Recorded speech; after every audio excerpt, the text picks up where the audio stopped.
it started off, I think, with just one, being passionate about what you do, like literally believing in what you do. I owned this thing 2 years before I started here. I'm not saying you have to do that, but Zig Ziglar has this great quote that says, if you don't believe in what you're selling, that's kind of like working at Ford and driving a Chevy truck there every day. It just doesn't add up.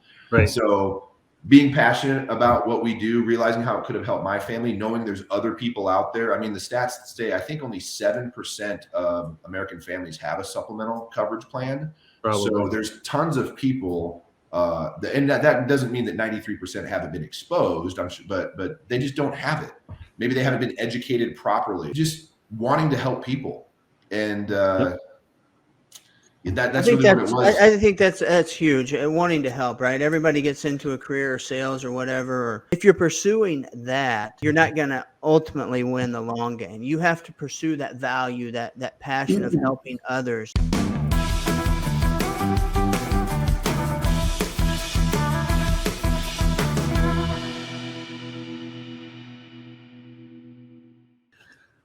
Hey everyone, welcome to another episode of the KB article. We're excited today. We got Mark Beelek on with us. Mark is an entrepreneur and just an all-around great guy. I've met him a couple of years ago in a very interesting way, about 1,500 miles away from here, or 1,000 miles. So it's great to have him on. We've talked a lot, engaged a lot, and he's just got a powerful personality. And if you follow him and see what he does on social media with his family, how he intertwines family and business and just really living a high-level life all around. So also with us, Kyle, my business partner and co-host here. We're going to just talk openly about, learn a little bit about Mark and his story and how he's successful in both his business and personal life. So welcome, guys. Hey, glad to have you here, Mark. So nice to meet you, and let's take it from there. So, Mark. So you want to tell the story about how we met, man? Yeah, that's there I was. No, I'm kidding. So we were at a mastermind event down in Texas, and I think you were sitting behind me. And I'm 6'5", and so you kept on tapping me, seeing if I could know. But we just started interacting and talking about what we do. And come to find out, I live in Lincoln, Nebraska. You live in Council Bluffs, and we know some of the same people. You provide some of our benefits that we offer to some of the employees, and we know a lot of. And so we just kind of serendipitously met one day down in Texas, and have become kind of buddies ever since. We see each other at the airport as we fly down to events in Texas, and have just gotten to know each other over the past, almost 18 months. Yeah, man, it's been good. And I told Caden, my son was with us and I told him this morning, hey, Mark's coming on our podcast. And I said, you recall the first time we met, right? Down at Mastermind in Dallas. He goes, yeah. So my first comment was, of course, I sit somewhere where I got like a 7-foot dude sitting in front of me, and I can't see Ed Milet or any of these guys. But anyway, he just started laughing. He wanted to say hi. Anyway, but Mark, for the record, Chad's not that terribly short. I mean, he's not. He's pushing 5'2", 5'3", right?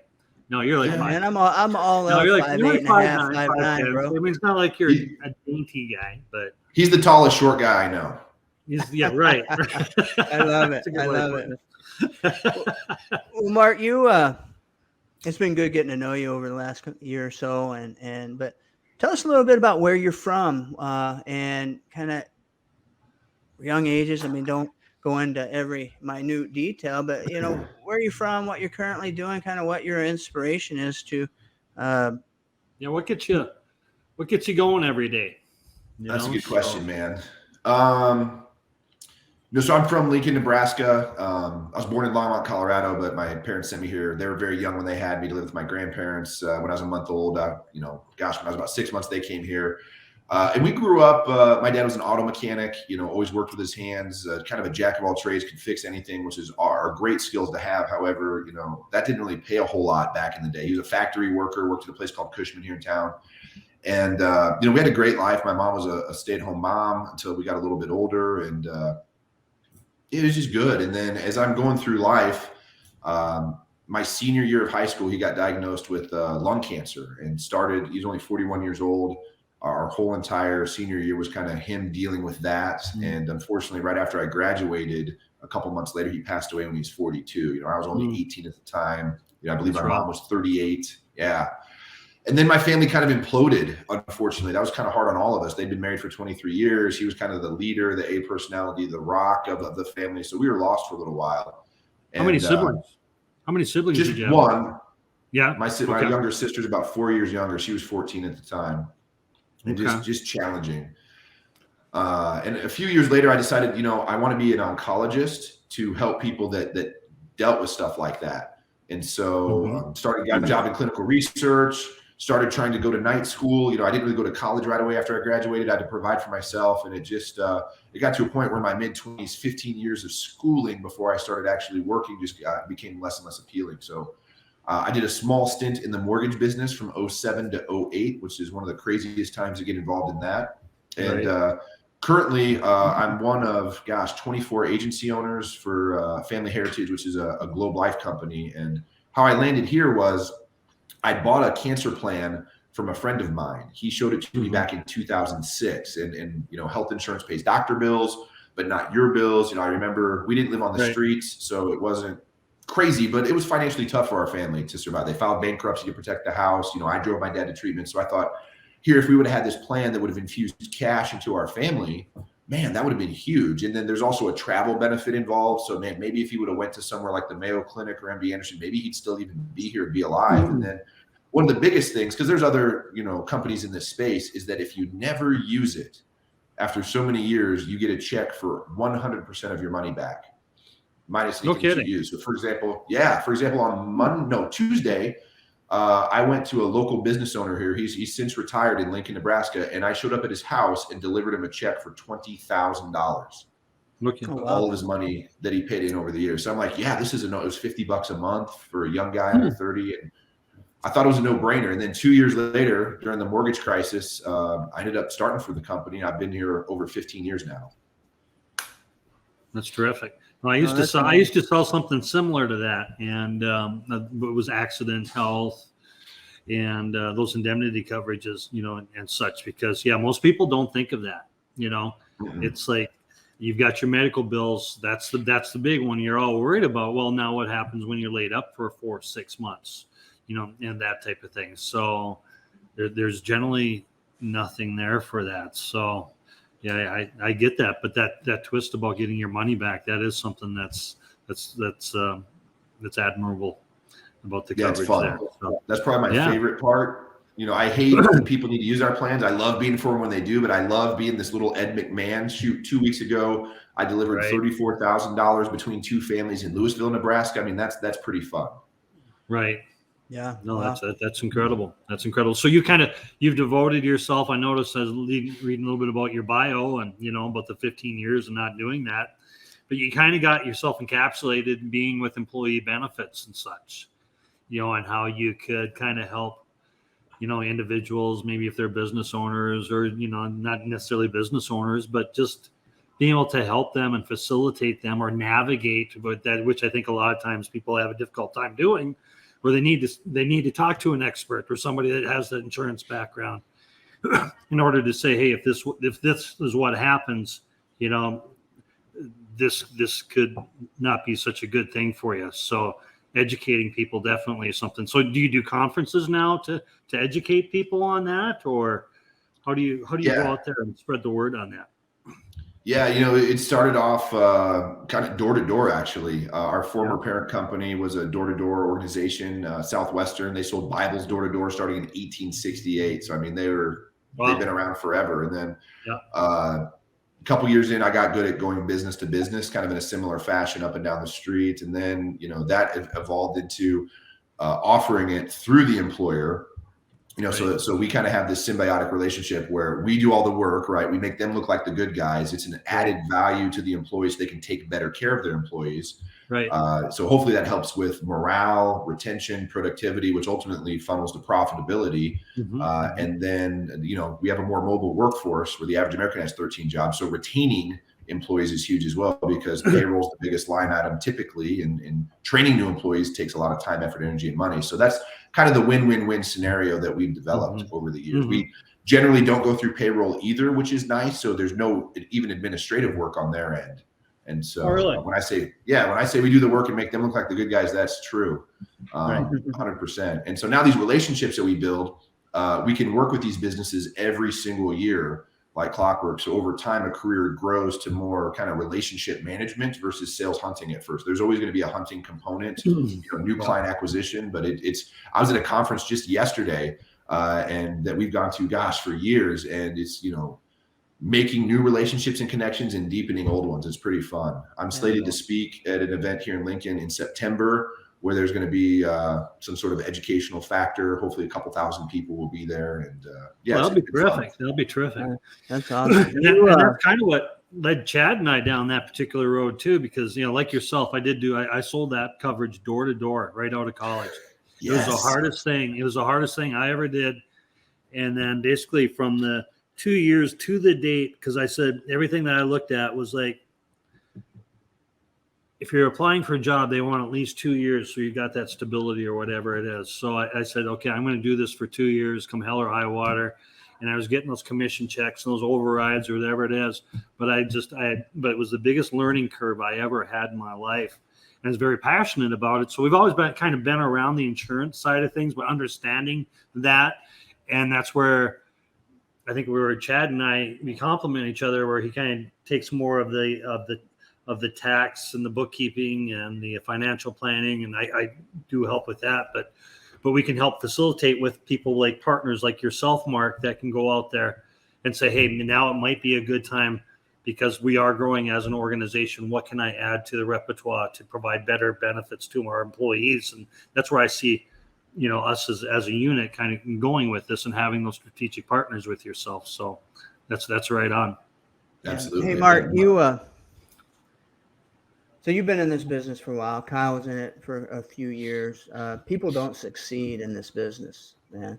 I mean, typically, I don't know the percentages. You probably know the percentages, but it's low once the first couple of years, right? The success rate. I don't know. Maybe I'm putting words out there, but I guess for me, how'd you make it? I mean, the disciplines early on that you had, going door to door, grinding through to build that base, to ultimately becoming one of 24 agency owners. Yeah, that's that's a pretty remarkable feat. Agency a great word. owner. There's 24 in the country, right? Yeah, with our company. Yeah. Yeah, you're one of 1,500 people. Yeah. Yeah. So that how did you transition, and how did you stick in the game? Yeah, that's a good question, man. A lot of grit, I would say. I love the Mike Tyson quote that says everybody's got a plan till they get punched in the mouth. In this career, I think the reason people don't stick in anything like this is it's harder than people think it is. Yes, it's a great product. Yes, it's at a reasonable price point, right? Average plan's $84 a month. That's $21 a week. Like, most people blow that on beef jerky and scratchers at the gas station, right? Yeah, people would rather spend it on beef jerky and scratchers rather than securing their future, unfortunately. And then the other thing is that nobody is as tough as they think they are, myself included. So when you go out there week 1, week 2, week 3, you have a servant's heart. You want people to be doing better. You know what you have could actually help them. You could potentially save their lives. And then they tell you to kick rocks and go away, and I'm busy and I'm doing payroll and get the heck out of here. All the rejection, that hurts. That stings really, really, really bad. It feels like a character attack. And you have a decision of, what am I going to do about this? Am I going to grow, or am I going to, retreat?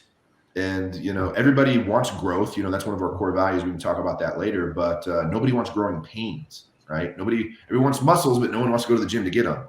So it started off, I think, with just one, being passionate about what you do, like literally believing in what you do. I owned this thing 2 years before I started here. I'm not saying you have to do that, but Zig Ziglar has this great quote that says, if you don't believe in what you're selling, that's kind of like working at Ford and driving a Chevy truck there every day. It just doesn't add up. Right. So being passionate about what we do, realizing how it could have helped my family, knowing there's other people out there. I mean, the stats say I think only 7% of American families have a supplemental coverage plan. Probably. So there's tons of people, and that doesn't mean that 93% haven't been exposed. I'm sure, but they just don't have it. Maybe they haven't been educated properly, which we do a very education-based marketing program, and then just wanting to help people, and that's really what it was. I think that's huge. Wanting to help, right? Everybody gets into a career or sales or whatever, or maybe it's accounting and they're an accountant like me, right? It's about the dollars. That's what our society kind of teaches people to go after, unfortunately, especially on the social media, all the influencers, you see the Lamborghinis, everybody's after that money. But what they don't understand, a lot of them is, and I've been there, right? If you're pursuing that, you're not going to ultimately win the long game. You have to pursue that value, that passion of helping others. Now, maybe it's on your end, it's helping protect people against some things that could happen that could negatively impact their lives. For us, it might be helping a client, through a tax situation or save money, whatever it may be. But it's that drive for that ultimate, who is this serving? And then you'll be successful if you focus here, right? And it sounds like that's what you're. Absolutely. It's more about the client, and my attitude is this, like, although I think everybody should have our plan, unless you're, Warren Buffett or Bill Gates, that's my philosophy. So I believe in what we do. Right. But my view of sales is this: selling is not tricking people to buy things they don't want or don't need. It's not selling ice to Eskimos. It's not red popsicles to ladies in white gloves or getting them in a headlock so they're pressured to buy. None of that crap. Like, my philosophy is, you need to look at this. I don't care if you get it or not, but you need to look at it. And then I'll show it to them. And then I bow down and let them make the decision. If they want it, it makes sense. If it's the budget, yeah, I'll show you how to get it. If it doesn't, great. That's okay too. But at least you've now made a good decision based on good information. So my job is just to get in front of, and I know it's a good enough plan, and I believe in myself enough that if I get in front of enough people, I will find those people that see value in it and want to get it. Right. Right. And I know we've had, I think we've got one of your agents that she comes by our office every year for the last 4 or 5 years, type of thing. So, I mean, I'm a firm believer in it, and I know we've got a lot of successes, within our own organization to take advantage of those things. But I see you probably had a little bit of I didn't have a background like you did, because of course your father passed away from cancer. You saw firsthand. I think that maybe had something to do, because I've been in and out of the insurance industry a number of times. I am licensed now. I'm not going to let that expire again. I mean, I'm just passionate about what it is that we do, but to have that passion to go to work every day, I mean, it's hard to do. But then you already have a story, right? So, yeah, I do. And I talk about with the people that I lead. Yeah, that helps. But here's the crazy thing I've learned is, like, given the people that I've met over the past 15 years, I met 2 people on Tuesday in Gretna, Nebraska. One is 29 years old with terminal brain cancer.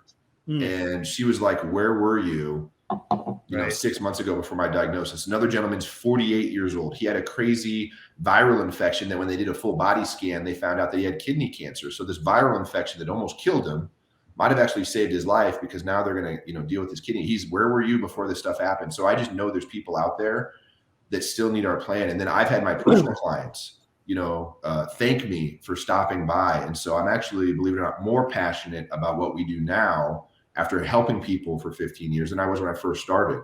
And I don't think you have to have a story like mine. It might help, for sure it does.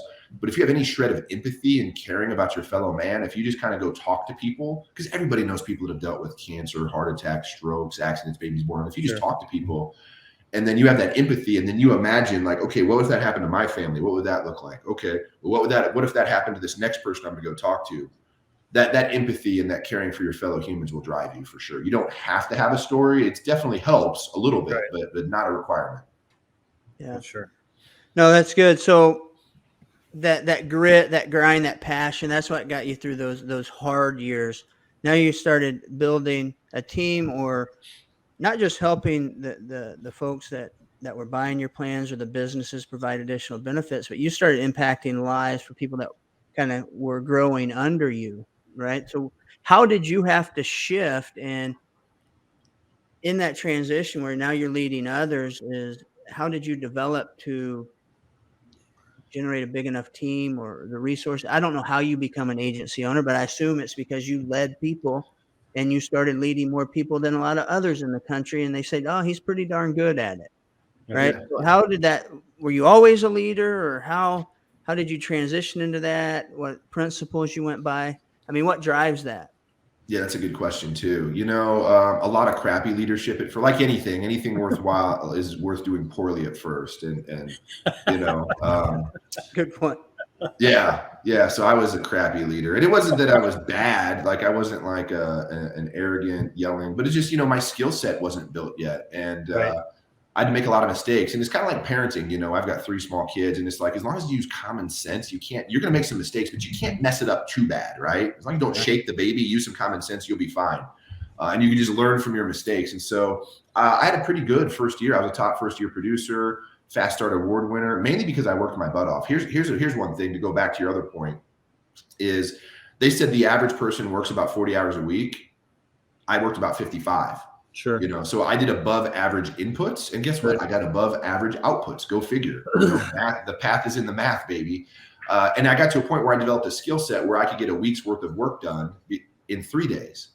And now and then I got promoted. So now you can get more done in less time and get paid more for it while having more of an impact. So, but it took a while to do that. And then, starting my second year, I had opportunities just to field train people. And I thought, since I was good, I would just say, hey, follow me and do what I do. And I would show them a day of work and train them, but they couldn't do what I do, because I'm me and they're them. So I had to figure out duplicatable systems. I had to be duplicatable. Right. And, and people, it's funny, I've got the 5 love languages on my desk here because my wife and I are going through that book as a couple. And it's, the premise of that book by Chapman says most people show love the way they want to receive it, but it might not necessarily be the way your partner wants to receive it. So you could theoretically be showing them a ton of love and them not really getting the message, right? So it's like, hey, let's do the platinum rule instead of the golden rule. Let's show people love the way they want to receive it versus the way we want it. So same thing with leading. If I led people the way that I want to be led, I'm kind of a type A, hard charging, old school football coach, get in my face, grab my face mask, tell me to stop screwing up and get in there. But some people, you do that to them and they're going to be, they're gone. They're going to quit tomorrow. So I had to learn how to, lead a variety of different personalities. And that was just a lot of trial and error. And oops, that didn't work. Every once in a while there'd be okay, that worked pretty well. Right. And I just got better and better. And I'll tell you, it took a while until we found someone that stuck. It took quite a while. However, I would have not had been prepared for this person had I not had all the mess ups. If I would have waited until this A player got here, this guy was a top producer, sales guy at another company. Had I waited and not been working on my leadership and developing training skills, he probably still wouldn't be here because I wouldn't have been able to pour into his work what we did. And he's been here for a decade. He's more than tripled his income. He just got back from a month-long trip in Europe with his wife, which has been on his bucket list for a long time. Yes. And he's done the work. I met that gentleman. Yeah, I think you did meet John at the last mastermind. Yeah. And so he's done all the work, but it's really, really rewarding and fulfilling for me to be kind of the coach and the tour guide on that journey and to be a part of that testimony. Right. So, but I think you have to almost, and what I identified is that you almost have to find those kind of employees that have that eagerness to want to learn. And sometimes they don't know how to do that themselves either. So you almost got to coach them up on, if you do, I've got the activity knowledge, I know how to do this, but, you have to open up your mind just enough to let me coach you a little bit so you can flourish and you can grow. And not everybody even has that to start with. How do you overcome that to get people to have that openness to? Yeah, some people just aren't open, unfortunately. Right. They have their closed-minded. We call it a growth mindset, and we discussed that early in the interview process and the selection process that there's going to be stages of this business, and one of the permissions we get from people, we have some commitments we have people make to us that they're going to work hard, they're going to be trainable and coachable, They're going to give us permission to kind of, for lack of a better word, micromanage the crap out of them at first. Because unfortunately, that's what training is. When you don't know what you don't know, training is a version of micromanagement. Now, it's not a power trip. It's just, and I explained to them that, like, hey, yeah, big difference. I want to show you what to do. And I want to pass that baton to you as quickly as possible so that then our interactions can be about career development, can be about market growth. It can be about fun stuff. We have them commit to 90 days. This is their deal. They're going to put their head down and go to work because, I struggled my 5th week. I didn't sell anything my 5th week. I zeroed 55 hours in the field, no money, no nothing. And I had to call my mentors and say, man, I'm struggling. So I had to swallow my pride and ego. I had to reach out for help. I had to be open for the help. And they helped me and they coached me through it. But the most important thing is I put my head down and I went to work and I worked my way through it. Right. When was that episode? What was that episode you're talking about? When were you having trouble with that? Oh, my 5th week in the business. The 5th week. Okay. Yeah. Kind of like your honeymoon period was over, the drive was there, and now you're just kind of, yeah. So, I couldn't even. I had this pit in my stomach, and I couldn't even get out of my car to go talk to someone, and I had to work. I had to mentally, emotionally, and physically work through that. Yeah, I used to have to drive around with a self-help book in my car, and then I'd go park. I mean, I'd be working out in the country. And I said, I got this farmhouse to go up there. And that guy, he looked me, I went by him on the road. He looks mean as hell. And I'm like, there's nobody else to talk to out here. And, I'd stick my head in the book. And I remember the one time that I did that and I just got gone. And then I went in there and it was like in Richardson, North Dakota. And the guy bought 5 policies from me, it's just, but keeping yourself in the activities, not allowing yourself to go home to doing that. So. Absolutely. That's good.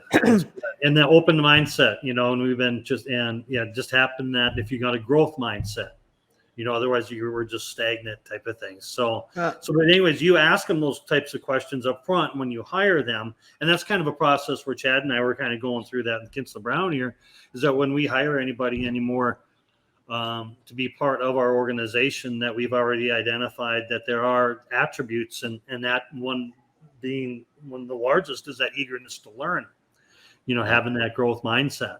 So and then we talk about those often. So when we have it's our we bring it up. Yeah, our core values. That's one of our core values.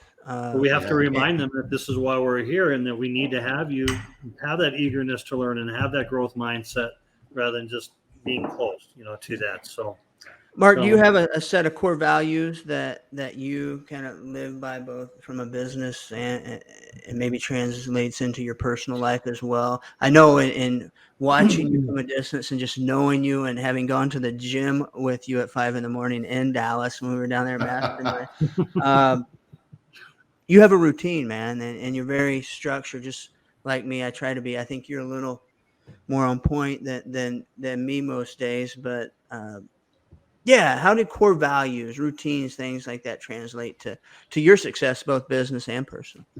Yeah, that's a good question too. our core values are service, growth, and excellence, and we picked those very specifically. I picked those actually because those are my core values. I left honesty and integrity off of there because I think those should be given. Right? Margaret Thatcher has this great quote. It's about power, but she says, being powerful is like being a lady. If you have to tell someone you are one, you're not. So I feel the same way with honesty and integrity. They should just get that sense that you have that. Plus, I'm also a Jim Collins fan who, says if you have more than 3 priorities, you don't have any. So there's some companies, First Form being one of them, they have 10 core values. I know Tony Hsieh's company, Zappos, had 10. That's probably the Nike, I think, had 10. That's probably the maximum you want to have. But I want it to be very, very simple and easy to remember. In fact, I was quizzing one of our teammates earlier today about mission, vision, core values, and our key tenets. And so, when you're of service, Jesus said, whoever wants to be the greatest amongst you, figure out how to serve the many. So we serve our clients. Like I said earlier, I don't care if you get it, but you need to learn about it. We serve as leaders. Our job is to serve our team, whereas they don't work for us, we work for them to teach, train, mentor, provide tools, remove obstacles, just show up. I remember when that gentleman started back in 2013, it was before I had unlimited minutes, and so my first month's cell phone bill was like $500 because he called me so much. So you can't just hire someone and say go do it. You have to support them, you have to be there, you have to mentor them, help them get a little bit better each day, which goes into the growth. right? If you're not growing, you're dying. So we should be better today than we were yesterday and better tomorrow than we were today. That just 1% better each day. Well, what is that? 2,700% better by the end of a year. Yeah, Wow. it's powerful, man. It's powerful. Yeah, that compounding. Unfortunately, and I've been down this road years ago, creating core values or whatever, and just putting a poster up or writing it down, telling people we have them, but not living it. That doesn't work, right? So many do that, and I've done that. We've done that as a business, but until core values that you live by are so important. I'll give you an example. We were looking to hire 3 to 4 kind of between entry level and advanced bookkeepers, across the board at various levels. And Indeed, ZipRecruiter, everybody, we're getting all these leads and a lot of folks just wouldn't show up. So, those are out. But then those that did, I think they met some of our core values but not others. And some were breathers. But man, we were at a point where we needed butts in seats, right? So I made the decision against the advice of our lead bookkeeper, director of bookkeeping, and said we need butts in seats and made the hires. 4 people. Guess how many were there within 45 days? Probably -2. No, they're probably all gone. 0. And the negative comes from we wasted a hell of a lot of time bringing people on board and spending 45 days of training and our time and frustrations and energy trying to pour into something that wasn't going to be a fit. And we knew it the day we hired them. I knew it. My team knew it. I just made exceptions to that rule. So, man, core values and living by them is I think that's huge. And it's shown that was a year ago or so. We've got the right butts in the right seats. Now we have more seats to fill. We've hired a lot. We've hired a lot since then, but we kind of changed that. It's not so much the job so much, but if you have the attributes and if you want to be part of these core values, if you can see yourself being part of that, then you're part of that Kinsler Brown organization. Then you'll grow within the organization. All that job stuff, that kind of comes later, you got to have the right mindset to start with. Another thing I was going to mention too, when you're talking about just caring for your employees, having the empathy and, and that type of thing. And something I find myself doing anymore is just, why do I always have to have a reason to call my employees? Why don't you just call your employees just for the sake of calling your employees to see how they're doing that day and say, hey, you're doing a great job type of thing. Just wanted to say hello. Haven't talked to you in a few days type of thing. There's nothing wrong with that. And that's kind of been different. Yeah. No, it's powerful stuff. Could you imagine, what's the rest of that person's day look like? They just, just out of the blue, just calling for that. Am I in trouble? No, I just was thinking about you. I want to see how you're doing. And like, oh, wow, really? It might be weird the first time, but they they really care about me. Just having that community. You can't fake that. Yeah. You can't fake that. You're right. To your point, Chad, you got to live up to them every day, which is why I'm so regimented, because leadership is you're always on stage, whether you think you are or you aren't, every single day when no one's watching you. So I have to be the most driven, the most structured, the most motivated, the most everything. Right. So that, I'm not trying to blow other people's candle out to make mine shine brighter, but to be like, hey, when you say, hey, come follow me, when people look at you, they're like, well, are you worth following? And I want people to be like, yeah, I'm just trying to keep up with Mark, man. Because he not only is his business life, but your personal life. That's why these are all the core values for both. Yeah. Right. No, and that's so important. You got to lead by example, and you set that example. But I'm a firm believer to enhance your productivity, your lifestyle, just personal and business, you have to have a morning routine. Right. I'm a firm believer in that. I think you might subscribe to that as well. What is your typical morning routine? Just to tell people out there, I don't want the stuff that can't be shared on platforms, but what's your morning routine look like to get you fired? That's a good question.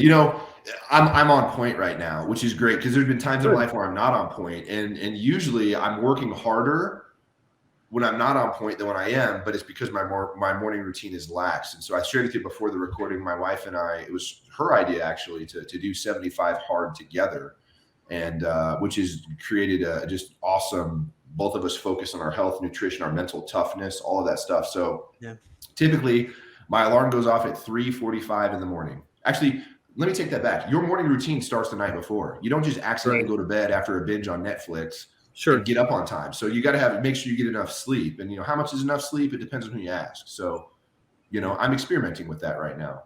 So typically I go to bed between 9 and 10 o'clock. Right. I get up at 3:45. I weigh myself. I weigh in. And then I get in the shower and I turn it to cold, straight cold for 5 minutes. And maybe I go to the bathroom first. Let's be real. I'm getting older. So I take a cold shower for 5 minutes to work on I impact controlled adversity against myself initially first thing. And guess what? That's a great way to wake up. And I'm experimenting with, I might want to get a cold plunge. And before I drop the money into it, I'm going to see if I'll actually do it. So this is a market test. Then I go downstairs and I eat 2 protein bars and a banana, so I get some protein in my system and a little fructose. And then I have a Muse headband, which is a meditation. It's an EEG device that gives you some biofeedback. And I just meditate for 10 minutes. And the rain will tell me when it's pouring thunderstorms outside, my brain is crazy. When the birds are chirping, my brain is mellow, because that's when it's most malleable when you first wake up in the morning. Then I go work out. I get my weights in for the day. Then I go upstairs and usually then I'll read for 10 pages when I take my protein shake after my workout. And then I'll go upstairs, shower, get ready, get to work. I mean, today I got to the office about 6:30. Yeah. Right. So by 6:30, you're at your office after you've done all of that. And that right there, I mean, that's enough stuff that would get enough people filled for until noon oftentimes. Yeah. Well, I learned this. I sold books for Southwestern back in 2003. That was our former parent company. And they had a routine as well. These are a bunch of college kids in a college internship. So, you get up at 6 o'clock, you take a cold shower, you pack your lunch, you're out of the house by 6:59, you're at your breakfast spot, you're doing your deal, you're doing your readings, and you're knocking on doors by 7:59 in the morning. So before you even have your first appointment and you've brushed your teeth and all sorts, you're like 10-0. So you're just stacking these little micro wins before you even get started. And so your confidence is up, your attitude is up, your energy is up, and that just helps you have an awesome day, regardless of what's happening the rest of the day. You're on fire. But then at the end of the day, and then gosh forbid if you go out and you sell something, but you've got that mindset that you need. You're mentally sharp, and that's incredible. You're able to just stack on top of that, all day long. And then when you come around to 6, 7 o'clock at night, you're starting to get tired, and then you're ready to go to bed at night. And I love that point about the morning starts the night before. I was looking at the clock last night and I was watching my last YouTube videos of the night. And I was like, I get one more in or whatever. No, I got to go to bed, man. It's 10:30 now or whatever it is. And I want to get up. I want to go to the gym. I got 2 things. I got to do this podcast tomorrow and, that type of thing. But it is something that I need to work on. And I know Chad, he's been big on that. And Mark and seeing that you're kind of in that same wheelhouse there. And maybe one day we talk about one of these things. We'll talk about what that 75 hard is all about. We mentioned it a couple of times, but it's more of not so much of a physical, but it's a mental toughness discipline attribute. I haven't gone through it myself, but I see what it does in all those people that I'm associated with. And Mark, you're on day 17 of that. 17 days. This started day 18. So if you would have asked me that 3 weeks ago, my morning routine would not have been as rigorous. It would have involved getting up probably about 5, working out, but I just added a little bit more because I want to maximize the benefits of going through this program, right? If I'm going to do something, guess what? Our third core value is excellence. I'm going to do it really, really well. Right. No, and that's so important. And Kyle hit it on the head. Everybody that hasn't gone through 75 hard, or most people think it's just about getting in shape and lifting weights. That is about 10% of it. Mm-hmm. I mean, it is about that discipline and structure. And Kyle and I, we had a podcast last week. We were actually talking about that in the fitness space. If you have a morning routine and you're going to the gym and or going outside and breaking a sweat, getting that sun, getting that cold water poured on you, right? It's those things that you're stacking wins in the morning and you're getting twice as much productivity as you were before you were doing it, because you're structured, you're on point, you're very disciplined. Whereas before it's kind of like, oh, I'll pick up that phone and do a little Facebook time, or I'll do. Your discipline is more because of that. So it's been huge for me. I know you're on that journey as well. You have a little more energy than I do, though, bro. And so I don't know. I need to get some of those protein bars and bananas you've been eating in the morning. Costco, baby. I eat so much of them, we have to buy them at Costco. We buy them in bulk. There you go. know. Nice. Well, hey, Matt, you mentioned another thing is, when we were talking just previously is on the core values and bringing the right people in. You're slow to hire, quick to fire. I think that we discussed that a little bit, but how does that apply to your decision-making process overall? Like, are you quick to make decisions? Or are you slow to make? Yeah, that's a good question. I'm pretty quick to make decisions because life is moving so fast in this position I am. Like, I don't have the luxury of noodling on stuff forever. Stuff will fall through the cracks. So I have to be quick. But early on, I was not quick. And there's I think it's bad advice out there. I've heard it in several books, is just be slow to make decisions. Be slow. You want to make sure you make the right decision. And what happens is you get stuck in a state of indecision, which ultimately is a slow, agonizing death of no. So I realized that and the time wasted on it because I just experienced it. So, and I think people fall into that because they fear making a bad decision. I would rather, and again, it goes back to as long as you use common sense, you can't mess. Yeah, there's gonna be some mess ups, there's gonna be some apologies, but as long as you own your stuff, you're authentic, you're genuine, people know you're not trying to be a jerk, they'll forgive you, they'll be fine, as long as you don't do anything too stupid. And my philosophy is now fail forward faster. And so I'm quick to make decisions. I said fail forward faster, Fail forward faster. But I also like the saying, like, anything worthwhile doing is worth doing poorly to start. Yeah, absolutely. You may not have the right decisions. I like that. Yeah, and you can't screw it up that bad. And then it's really easy to make snap decisions because you weigh them against your mission, your vision, your core values. So it's really simple to say, hey, does this line up? Yay, nay. Okay, this is what we're doing. Right. Very, very simple. When you haven't defined them, then it's like, well, I don't know. I mean, and then you start making exceptions and the lines move and all this other stuff. And it's really easy when it's clearly defined. Right. Much better. Awesome. Good stuff. KPIs, key performance indicators, right? You're doing 75 hard. You said you're on the scale. I don't know if you use the app or put it in your notebook. You're checking off your power list every day. What are a couple KPIs that you use in business that really, we've got all kinds of KPIs we can look at, but what are kind of the top two that you look at in terms of making sure your team and your business is moving forward, as well as maybe your personal life, if you implement KPIs on that side? Absolutely.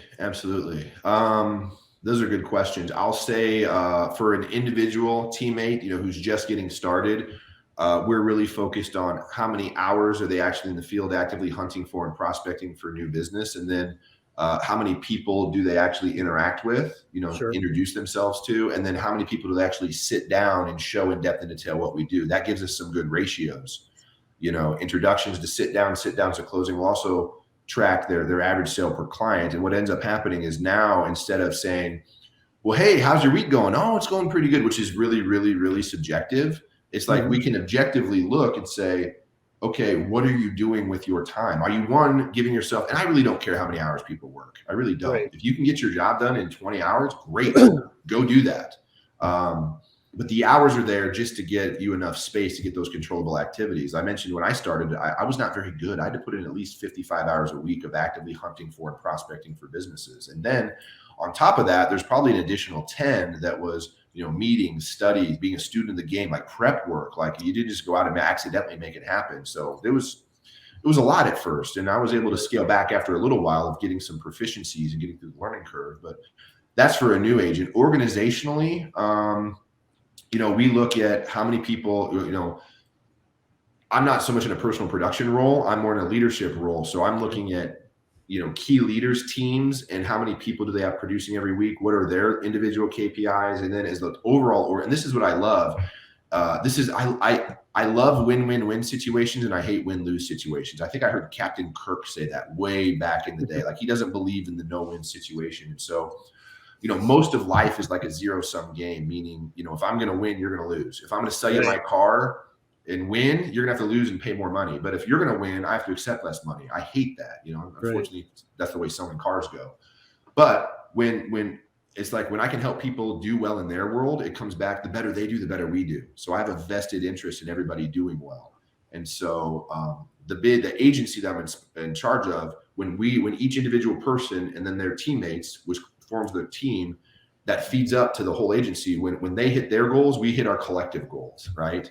And so that's what I'm looking at as an organization. Plus, as we're looking to new talent acquisition, how many conversations are we having with people that are, actively dissatisfied with their job? Most people wake up on Monday morning and they hate to go to work, but they do it anyways because they feel like they have to, because they have obligations to pay. But it's not very fulfilling, and here's a good point. It's really easy for me to get up at 3:45 in the morning and do that and get to the office at 6:30 because I'm excited about what we do. Yeah, there's things I don't like. They call it work for a reason. Like paperwork, I don't really care for. But I'm excited at the impact that we're having in our clients' worlds and also our agents' lives as well. So, and then personally, I hop on the scale every single day. The scale sends it to the phone. I have the 75 Hard app where I check stuff down. I would love to tell you that I'm smart enough to keep track of all this stuff in my head. I'm not. I have checklists. I got this here. This is just a daily checklist of things that need to happen every day of the week, random stuff that comes up. I've got my big 6 key tasks there. So, nice. I've got a notebook. I'm old school, man. I'm an old soul. I've got a notebook I take notes on. I take this with me everywhere.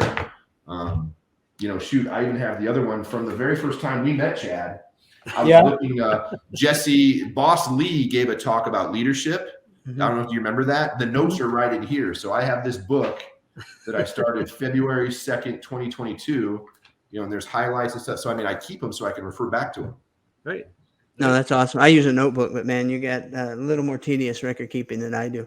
I do carry it everywhere though, but your notes are a little more diligent than mine. I think you may have shared some with me before because I missed a few points, but anyway, no, good stuff, man. Where can people find you to follow you on social media? Engage with you. And before you say that, just a quick plug is I think Kyle referenced at the beginning of the show is our organization does contract with or work with Mark's team through one of his local agents that supports us. It's been a great value add and boost that we can provide our employees. So, if any of you listening are looking to add a low cost or no cost value, that's something that your employees could significantly benefit from, I definitely encourage you to reach out. So Mark, where can they find you? Yeah, that's a great question. And thank you guys. We just appreciate the chance to serve your employees because, when stuff like that catastrophic, this isn't, I sliced my finger cutting tomatoes and I need 3 stitches. Those things stink.